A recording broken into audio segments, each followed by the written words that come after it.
Hanya dekat Allah saja kita memperoleh ketenangan.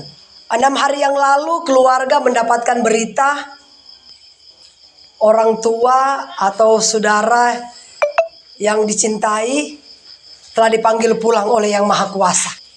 Saudara, ketika kita mendengar bahwa ada salah satu keluarga kita yang dipanggil pulang oleh Tuhan, perasaan kita sedih, kadang juga tidak ada ketenangan dan lain sebagainya.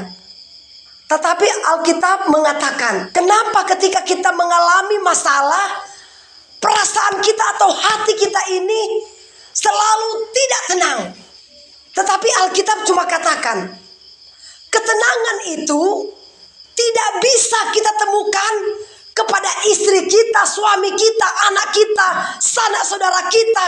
Tapi ketenangan itu hanya bisa kita temukan cuma di dalam Yesus. Saudara, kalau kita cari manusia, tempat kita mengadu atau supaya kita bisa memperoleh ketenangan, saya rasa itu adalah tempat yang salah. Tetapi kalau kita cari Tuhan, supaya kita bisa memperoleh ketenangan, itulah tempat yang pas ya buat saudara dan saya berlindung. Amin. Untuk itu mari Bapak Ibu Saudara, firman Tuhan katakan begini, berbahagialah orang yang berduka karena dia akan memperoleh penghiburan. Berarti orang-orang yang berduka itu akan memperoleh penghiburan daripada Tuhan. Ibu pendeta, mana bisa? Namanya orang kalau berduka, tidak bisa kami berbahagia. Tapi firman Tuhan bilang berbahagialah orang yang berduka. Kenapa Alkitab katakan berbahagia orang yang berduka? Karena apa?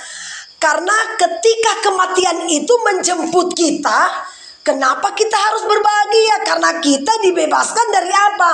Dari penderitaan, dari tekanan, dari masalah, dari problema apapun. Artinya kita dibebaskan, saudara, dari segala jerih lelah kita di tengah-tengah dunia yang fana ini. Karena selama kita masih ada di dunia ini, masalah tetap aja datang. Tapi ketika kita sudah dipanggil pulang sama Tuhan, Tuhan katakan dalam kitab Wahyu, kita dibebaskan dari penderitaan, kita dibebaskan dari kesukaran, kita dibebaskan dari masalah-masalah yang ada di dunia ini. Itu kata Alkitab di dalam kitab Wahyu. Ya, yang pasti saudara dan saya akan pulang. Cuma jadwalnya Tuhan yang mengaturnya.